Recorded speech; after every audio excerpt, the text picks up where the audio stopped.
Y ahora abordaremos un tema que podemos enmarcar de la siguiente manera, aportando algunos datos, porque el jueves 6 de noviembre es uno de los temas políticos más importantes de las últimas semanas. El directorio de la Junta de Transparencia y Ética Pública, la JUTEP, aprobó por mayoría un dictamen que establece que no hay incompatibilidades entre el ejercicio de la presidencia de ACE y el desempeño en otros trabajos, tanto públicos como privados, del actual presidente de ACE, Álvaro Danza. Este fallo, aprobado por mayoría de 2-1 en el directorio de la JUTEP, y que fue en un sentido contrario al que establecía un informe no vinculante de la asesoría letrada de la Junta de Transparencia y Ética Pública, generó, como se sabe, disconformidad en la oposición, que por este motivo resolvió llamar a sala al ministro de Educación y Cultura, José Carlos Maía, que ayer supimos será interpelado el 16 de diciembre. Lo va a interpelar el diputado del Partido Nacional, Pablo Abdala. Esta interpelación se va a centrar no ya en la situación laboral de Danza o vincular con el Estado, sino en el informe de la JUTEP en sí, y se explica debido a que ese organismo se vincula con el Parlamento a través del Ministerio de Educación y Cultura. Por eso el ministro Maía estará presente ahí. Bueno, para volver a cómo la JUTEP procesó la discusión en torno a Danza, teníamos pendiente, y lo concretamos a continuación, hablar con Luis Calabria, que es integrante del directorio, perteneciendo al Partido Nacional, en representación justamente de una fuerza opositora. Bienvenido, Luis, buen día. Gracias por estar por acá. Buen día, un gusto estar aquí. Hacía tiempo que estábamos por venir a esta mesa. Efectivamente, y se dio en esta semana, un poco el contexto que yo ponía da cuenta de que el asunto va a seguir vivo en la discusión política, porque casi a fin de año, el 16 de diciembre, habrá una interpelación, así que creo que nos esperan varias semanas más de análisis y vuelta al análisis con respecto, por ejemplo, a este pronunciamiento de la JUTEP. Y empiezo por ahí. ¿Cómo queda la JUTEP? Y sobre todo me interesa en el comienzo saber cómo quedó el relacionamiento interno entre vos y las dos personas que completan el directorio, la presidenta Ana María Ferrari y Alfredo Asti, ambos del Frente Amplio, que en esta discusión sobre Danza conformaron la mayoría de 2 votos contra 1 con respecto a determinar o que determinó que se interpretó que no hay o que no hubo incompatibilidades. Vos quedaste en minoría, votaste en contra, por eso el 2-1. Teniendo en cuenta todo lo que se habló incluso fuera de la JUTEP de este tema y lo que se seguirá hablando, ¿cómo quedó la cosa puertas hacia adentro después de tamaña discusión? Bueno, a ver, algunas precisiones. Yo tengo un conocimiento de larga data de la doctora Ana Ferraris y tengo por ella un aprecio personal y un respeto profesional. El contador Asti tenía menos conocimiento, pero hemos trabajado en este tiempo. Yo ingresé el 7 de octubre a JUTEP, muy correcto, muy bien, venimos trabajando muy bien. Incluso con la doctora Ferrari, yo comparto la visión institucional, del posicionamiento institucional que tiene respecto a JUTEP, algunas iniciativas como el Observatorio contra la Corrupción. El tema, estamos trabajando en la ley de corrupción privada, comparto con ella también la necesidad de regular el lobby. Las discrepancias arrancan cuando pasamos al plano no institucional, sino al funcional. Ahí tenemos algunas discrepancias y en el caso particular de lo que fue este expediente, a mi criterio hubo algunas singularidades que terminan con el fallo. Tú leías el primer punto del dictamen, hay un segundo punto del dictamen que en cierta medida es contradictorio con el primero, porque habla de que en caso de duda exhorta tanto al doctor Danza como a los demás miembros del directorio de ACE a abstenerse de, por ejemplo, hacer contratos con mutualistas, que es lo que está precisamente en discusión. Entonces, el tema era, en mi criterio, muy claro, y por eso creo que se hizo todo este ruido, que a la JUTEP no le hace bien, pero quiero reivindicar tanto el rol técnico que ha tenido la asesoría letrada, y creo que es un desafío que estemos hablando de qué rol tiene que tener la JUTEP. Puede ser una oportunidad para regenerar la confianza en la JUTEP desde el apoyo en lo técnico. Y bueno, yo tengo vedada la posibilidad de hacer comentarios político-partidarios, por tanto, seguramente en algunas cuestiones estaré limitado a la hora de la respuesta. Recién, cuando repasabas un poco el proceso que terminó con con ese dictamen aprobado no por unanimidad, sino por mayoría, como decía yo, 2-1 en el directorio de la JUTEP, hablabas de algunas singularidades. ¿Cuáles son? Bueno, primer punto, no estaba previsto que interviniera la asesoría letrada. Estaba previsto la resolución a nivel de directorio. En mi caso propuse que interviniera la asesoría letrada, entre otras cosas porque existe un protocolo de funcionamiento interno que cuando hay denuncias tiene que expedirse la asesoría letrada y luego sí, el directorio, obviamente no es vinculante al informe, el directorio decide. Ha habido algunas... Perdón, ¿cómo se explica si hay un protocolo que establece que la asesoría letrada debe intervenir, que a priori eso para este caso no estuviera previsto en función de lo que vos contás? Bueno, a criterio de la doctora Ferraris, a veces no es necesario aplicar ese protocolo y de hecho ella quiere modificar ese protocolo, no me parece mal. El tema es que está vigente hoy y es a lo que yo me atengo. Si está vigente, tenemos que aplicarlo y esa es la modalidad de funcionamiento interno. Y si eso cambiara, si ese protocolo se modificara, ¿qué asesoramiento técnico, por qué vía la JUTEP recibiría el asesoramiento jurídico que en este caso se consigue o se consiguió a través de la asesoría letrada? Bueno, es una pregunta para la doctora Ferraris. No, pero también te la planteo vos porque vos dijiste que vos no discrepás en un eventual cambio a futuro. No, pero sin duda la intervención de la asesoría letrada para mí es fundamental porque es el cuerpo técnico que tiene autonomía técnica dentro de JUTEP, que hay que escucharlo. Obviamente se puede discrepar, son 3 abogadas que ingresaron por concurso, tengo el mayor respeto técnico por todas, y uno puede discrepar, en derecho se puede interpretar la norma de distintas maneras. En este caso particular del caso Danza, para mí el tema era absolutamente claro. Otra singularidad es que se realizaron algunas acciones como oficios pidiendo información que no partieron de la asesoría letrada, y a mi criterio tenían que partir de la asesoría letrada. Luego la propia decisión, y como te mencionaba, el numeral 1 de la resolución dice que no hay incompatibilidad, y el numeral 2 dice que si hay dudas hay que abstenerse, entonces hay dudas, son contradictorios. Y finalmente nosotros solicitamos que el informe técnico se anexara al acta de la sesión del directorio y eso se votó negativamente. Creo que eso fue y ahí se juntan dos cosas, lo que es el fondo del análisis del caso Danza con el manejo interno de lo que fue la JUTEP en cómo procesó la decisión. Yo creo que era necesario publicar el acta, de hecho hay una cantidad de accesos a la información para conocer el informe técnico, y creo que hubiera sido lo más transparente en un organismo que justamente tiene que procurar eso. Ahí lo que Ferraris, la presidenta, argumentó es que en realidad en la gran mayoría de los casos que analiza la JUTEP y que ameritan dictámenes como este, no se adjuntan los informes provenientes de la asesoría letrada, y lo que planteaba es que no entendía por qué en este caso había que hacer lo contrario. En la mayoría de los casos no, hay antecedentes también. Y yo creo que no digo que el país estaba expectante de esto, pero sí que había una opinión pública más formada, o el círculo de prensa que estaba absolutamente queriendo acceder a eso, y me parecía que si lo pedía un integrante del directorio hubiera correspondido a anexarlo y evitar muchas cosas que no se han evitado. Y yendo al asunto de fondo, ¿por qué vos considerás que efectivamente existe incompatibilidad entre el ejercicio del cargo de la presidencia de ACE y los distintos empleos públicos y privados que en simultáneo tenía, y en algún caso sigue teniendo, Álvaro Danza hasta el día de hoy? Bueno, yo creo que el artículo 200 es muy claro. De la Constitución de la República. De la Constitución de la República, cuando habla de indirectamente, los vínculos indirectos, creo que ahí genera una incompatibilidad que es de carácter absoluto y por tanto una abstención no sanearía el tema. Lo que el artículo busca es evitar la posibilidad de doble lealtad, ni siquiera un hecho concreto, un riesgo concreto. Nadie dice que Danza haya hecho algo.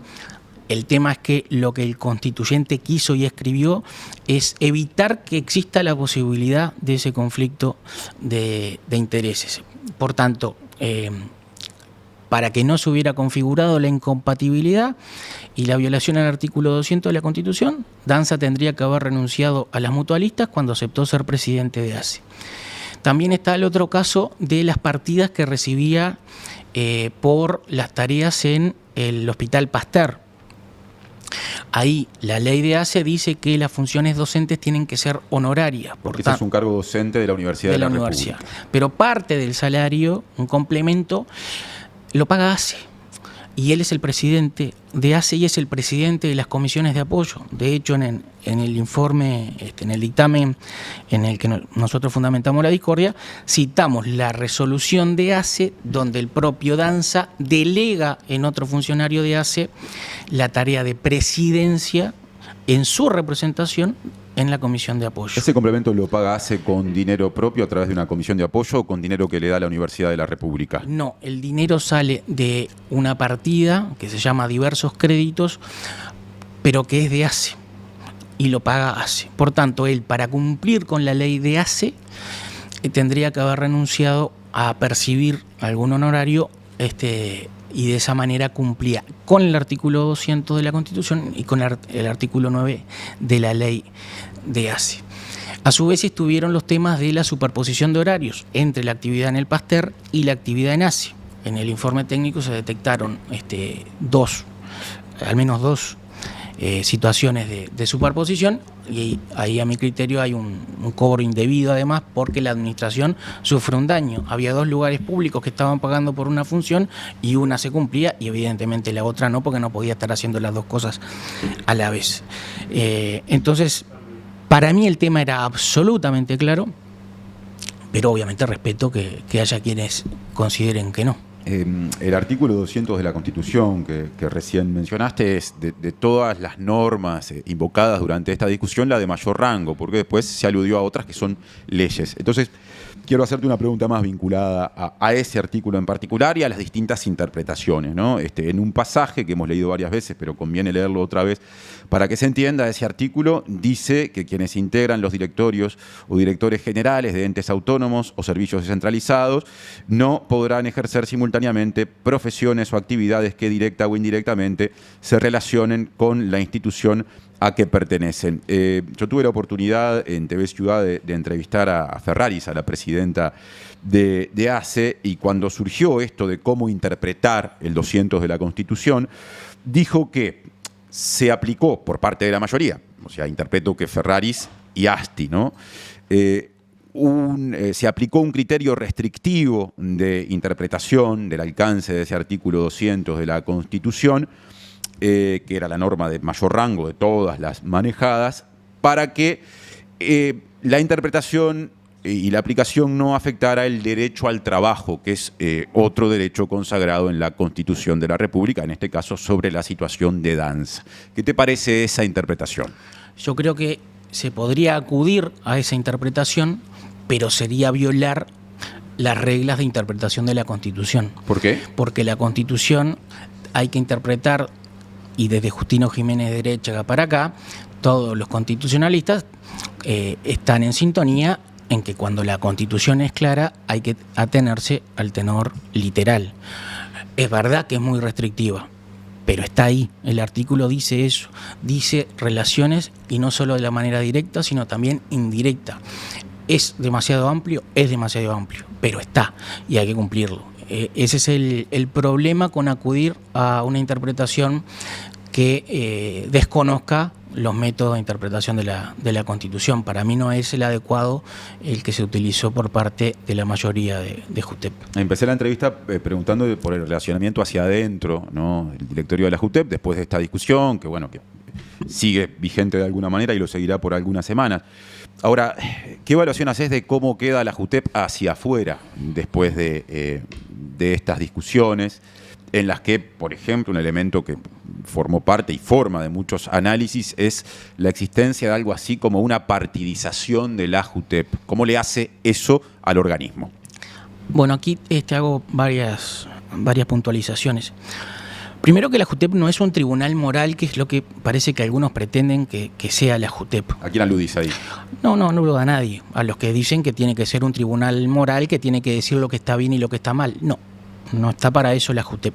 Algo medio parecido planteó, por ejemplo, el expresidente de la JUTEP, hoy asesor en la Secretaría Antilavado en Presidencia, Ricardo Gil Iribarne, que aunque haya hechos, lo dijo aquí en este programa, que no sean necesariamente delictivos, no estaría mal que la JUTEP ante ciertas situaciones igual se pronunciase y dijera, eso es legal, pero no está bien que ocurra. ¿Te referís a eso y a él? En mi dictamen yo hablo del ser y parecer, pero el ser y el parecer, que está establecido normativamente, y la ética y la moral son cosas distintas. La ética, y es para lo que está la JUTEP, entre otras cosas, tiene una reflexión que tiene una base normativa. La moral no. Lo que está bien o lo que está mal lo sabe cada uno. E incluso cuando se habla del ser y el parecer, en el Código de Ética y en el Decreto 30 del 2003, también tiene una base normativa y se basa en la doctrina de lo que se llama el observador razonable, un observador externo que ve una situación y puede generar sospecha, por ejemplo, un conflicto de interés, pero no cualquier observador, un observador razonable. Entonces, primero que la JUTEP no es un tribunal moral, ese es el primer punto. Después sí, en base a las normas hay una serie de principios que tiene que observar y la JUTEP señalar cuando hay un apartamiento. La JUTEP, el informe técnico de la JUTEP marca eso. Entonces, primero quiero destacar el rol técnico de la asesoría letrada, que más allá de que hubiera una mayoría aparentemente política, dijo lo que pensaba. Y seguramente contra lo que después pasó a nivel de la dirección política del organismo. Yo creo que es una oportunidad para la JUTEP, me quedo con ese vaso medio lleno. Obviamente que sale golpeada, pero bueno, aprovechemos la oportunidad para discutir el rol de la JUTEP. Sobre la partidización, yo no creo que el problema sea de diseño, como algunos han señalado que quieren cambiar el formato. No, yo no creo que sea ese el problema. En todo caso, es el funcionamiento. Las cosas tienen que funcionar de una manera adecuada y conforme a las normas. Yo creo que podemos regenerar la confianza en la JUTEP desde la preeminencia de lo técnico. Y eso no va contra la legitimidad política o democrática o republicana de una dirección política. Yo creo en la dirección política del organismo. Distinto es que sea partidizado. Eso es lo que no puede pasar, ni en JUTEP, ni en ningún otro organismo, ni en el Tribunal de Cuentas, ni en ninguno. Entonces, teniendo ese cuidado que supone el ejercicio de la función, creo que tenemos la oportunidad de recobrar la confianza ciudadana. Ahora, yo tengo casi que la certeza de que durante el periodo pasado, cuando Ana Ferraris era vocal en la JUTEP porque representaba al Frente Amplio, que en ese momento era minoría, ahora con el Frente Amplio en el gobierno, es presidenta, en distintas situaciones de discusiones que involucraron a la JUTEP. Pero antes también, la mayoría, antes del periodo anterior, también la mayoría era del gobierno. Respondía a personas vinculadas al gobierno. Porque esa parte se omite o se solapa diciendo, bueno, eran todos los miembros designados por el presidente Vázquez. Y sí, pero 2 eran votantes declarados del presidente y una no. Claro. Entonces había una mayoría que hoy se cuestiona. Ahí estás aludiendo a lo que dijo Gil Iribarne. No, estoy aludiendo a los hechos que son así. No, pero está bien, pero lo planteo así porque Gil Iribarne lo dijo en este programa y en otros, porque dio muchas entrevistas, puso como ejemplo no ya el diseño, él no cuestionó el diseño, sino el perfil de las personas elegidas, más concretamente, y puso como ejemplo la conformación de la JUTEP, en la que él fue presidente durante el gobierno anterior del Frente Amplio, cuando el directorio estaba compuesto por él como presidente, Daniel Borrelli, que había tenido en un momento origen colorado, pero era votante había sido votante de Vázquez por lo menos en el balotaje del año 2014. Y estaba también Matilde Rodríguez Larreta, que se sabe pertenece al Partido Nacional, y él decía que Vázquez, cuando eligió esos nombres, no lo negoció con la oposición ni con el Frente Amplio, sino que eligió nombres que entendía garantizaban tomar decisiones por fuera de la vinculación partidaria. Y entiende Gil que desde el gobierno anterior y en adelante, o sea, también en este gobierno que es del Frente Amplio, ese criterio cambió y que hay ahora una atadura, un vínculo mucho mayor de todos los integrantes, uno de varios, sos vos, con sus respectivos partidos. ¿A vos te molestó esa crítica? ¿Discrepás con esa lectura? No me molesta para nada. Por mí hablarán los hechos. Y cuando no cuestionó mi dictamen, estará de acuerdo con mi dictamen. Él trató de no meterse, yo le hice muchas preguntas, le insistí, en las consideraciones jurídicas, pero no habló ni en un sentido ni el otro. Independientemente de eso, sí está claro que cuestionó la actual integración. Eso está claro. Yo no lo conozco al contador Iribarne, lo llamé para poder concretar una reunión porque me interesa su visión, por más que seguramente en algunas cuestiones podamos tener visiones distintas, en otras seguramente no. Me pareció que fue un buen presidente de la JUTEP y en ese sentido me gustaría hablar con él. Hay cosas en las que no comparto. El hecho que el presidente sea el que nomine a todos y asegure una mayoría y no veo una garantía en que no se consulte a un partido si va a nominar a alguien de ese partido. Entonces me pareció más en aquel momento una estrategia que una virtud, pero bueno, es mi parecer. Llegamos hasta acá porque yo había hecho una introducción y ahí nos desviamos con respecto a que Ferraris, hoy presidenta, había sido en el periodo pasado integrante del directorio en representación del Frente Amplio cuando era minoría. Yo decía que tengo casi la certeza... porque habían sacado un representante del Partido Comunista. Sí, Castro, que había votado en contra de algo que, si no recuerdo mal, Marsiglia, que era el secretario de unidad del Partido Comunista, había dicho que ese representante tendría que haber consultado al partido. Sí, era sobre el caso. Entonces, ante la ahí arena. Quizás hay una señal de partidización no corresponde. Quiero redondear la pregunta que estaba haciendo cuando hacía la introducción sobre Ferrari, ¿no? Yo decía, tengo la casi certeza de que durante el gobierno pasado, en distintos casos que se discutieron y que involucraron a la JUTEP, Ferraris, en tanto militante, integrante del Frente Amplio, designada por su pertenencia al Frente Amplio en aquel momento para integrar el directorio, bueno, mantuvo consultas, hizo informes ante su fuerza política. Ahora vengo al presente, ¿no? Hay informaciones que han sido públicas que te involucran en ese sentido en tu vínculo con el Partido Nacional. Por ejemplo, Telenoche en su web informó el 16 de noviembre que este lunes que pasó, los integrantes del directorio del Partido Nacional se reunirán para analizar los dos temas que han generado más confrontación con la administración de Orsi. Por este tema, la Comisión de Asuntos Políticos expondrá un informe tras haber recibido a su representante en la JUTEP, Luis Calabria. Otra información, 12 de noviembre, Radio Montecarlo. El directorio del Partido Nacional expresó su preocupación por el accionar de la mayoría de la JUTEP en el caso Danza. La declaración del directorio se emitió luego de recibir un informe de Luis Calabria, representante de la oposición en la Junta Anticorrupción, o sea, en la JUTEP quiere decir. Este vínculo, antes de Ferraris, hoy tuyo, con el partido al que perteneces, mientras se dan estas discusiones, ¿no termina abonando la teoría de la partidización? No, lo que yo hice fue el martes pasado, no el de la semana pasada, fui requerido por mi partido, por el Partido Nacional, el partido que me nominó a la JUTEP, y al amparo del numeral 4 del artículo 77 de la Constitución, informé al partido que es la única actividad político-partidaria que los integrantes de los entes autónomos y servicios descentralizados, cosa que es la JUTEP, podemos hacer. Por eso yo tengo vedada la posibilidad de hacer comentarios político-partidarios, pero puedo informar al partido y es la actividad que podemos hacer los integrantes de los organismos. ¿Al partido que perteneces o a cualquier partido político que te lo pida? Yo estoy dispuesto a informar a cualquier partido que me lo pida. Ahora, ahí hay un punto, ¿no? Porque más allá de que la interpretación, lo que vos me decís de la norma, habilita la información a quien lo pida, por la vía de los hechos pasa que los partidos en general consultan a las personas que pertenecen a ellos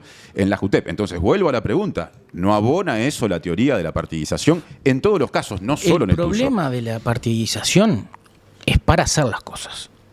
Yo no le consulté al partido para votar, ni qué pensar, ni qué decir, ni qué no decir. Yo resolví, para eso me votó el Parlamento y me designó el presidente Orsi. Yo estoy designado con veña del Parlamento y designación del presidente de la República. Luego de que actúo, informo. No pido autorización al partido, no pido instrucciones al partido, y eso es la partidización. Y es el cuestionamiento que le hicieron en su momento a este integrante que fue cesado o que se le pidió la renuncia. un integrante del Partido Comunista dijo que él tendría que haber consultado antes. Eso es partidizar, no informar a posteriori de lo que se resuelve. ¿Y qué pasa en este escenario de interpelación que se viene, que la va a hacer un integrante del Partido Nacional, Pablo Audala, al ministro Maía, en función de las discrepancias surgidas en el Partido Nacional, y diría yo que casi toda la oposición, con respecto al dictamen de la JUTEP? ¿Te ha hecho consultas el Partido Nacional, Audala puntualmente, en el proceso de preparación de esa instancia? ¿Participarías en tal caso en función de la interpretación que haces de lo que podés y no realizar como integrante del directorio de la JUTEP? No, yo me limito a informarle al partido. A los legisladores pueden pedir informes también. Pueden hacer un pedido de informes y yo puedo hacer un informe. Lo que la Constitución habilita habla de autoridades partidarias. No, obviamente que no voy a participar, no sé si nos van a convocar a nosotros a la interpelación, si va a ir el ministro solo o si va a llevar a la JUTEP, no sé cómo se va a procesar eso. Ahora, ¿no termina siendo una frontera muy porosa esa? Porque yo te puedo pedir un informe cuando voy a hacer una interpelación en la que en definitiva nuestra afinidad puede hacer que vos, o antes Ferraris, insisto, más allá de los nombres, bueno, me aportes más información que la que se le podría aportar a otra persona. ¿No habría que rediseñar eso, que limitar mejor lo que puede y no hacer un director o directora de la JUTEP? Yo creo que no. Yo creo que la Constitución en eso es sabia. Y te repito lo del principio. Yo creo que la legitimidad republicana y democrática del diseño de estos organismos no está mal. El problema es que funcione bien y que funcione acorde a las normas. Las normas dicen que no podemos partidizar. Entonces, no se puede igualar informar con partidizar, porque el tema es cómo se procesa las decisiones. Si yo voy y le pido al partido, o cualquier integrante pide al partido instrucciones y vota en base a instrucciones de un partido político, bueno, ahí se está desnaturalizando el rol. Pero luego que se resolvió, informar me parece bien. Me quedaron 1000 cosas y ya tenemos que cerrar. Te voy a plantear un tema para respuesta bien concreta a propósito de eventuales cambios tendientes a que la JUTEP funcione mejor, propuestos por quienes entienden que no está funcionando de la mejor manera. El senador colorado, Pedro Bordaberry, propuso una serie de cambios legales, como por ejemplo que se designe a los integrantes a propuesta del Poder Ejecutivo por 2/3 de los votos del Senado y que quienes integren la JUTEP a futuro posean trayectoria jurídica o académica que garantice idoneidad e independencia, por ejemplo, haber sido ministros o ministras de la Suprema Corte de Justicia, el Tribunal de lo Contencioso Administrativo, tribunales de apelaciones o que sean profesores o profesoras grado 5 en universidades. ¿Qué te parece esa propuesta de Bordaberry? Ahí está, atendible como todas. Igualmente creo que cualquiera de esas personas que puedan tener esas cualidades podrían ser objeto de cuestionamiento, y puedo traer nombre de jueces y juezas que seguramente su nombre va al Senado y no lo votan. Entonces, repito, no es un problema de diseño, es un problema de funcionamiento y de las garantías que da el funcionamiento de un organismo. Luis Calabria, director de la JUTEP vocal, ¿no? Vocal. Ahí está. Muchas gracias por la visita a la mañana de la diaria. A la orden, siempre un gusto. Hasta la próxima.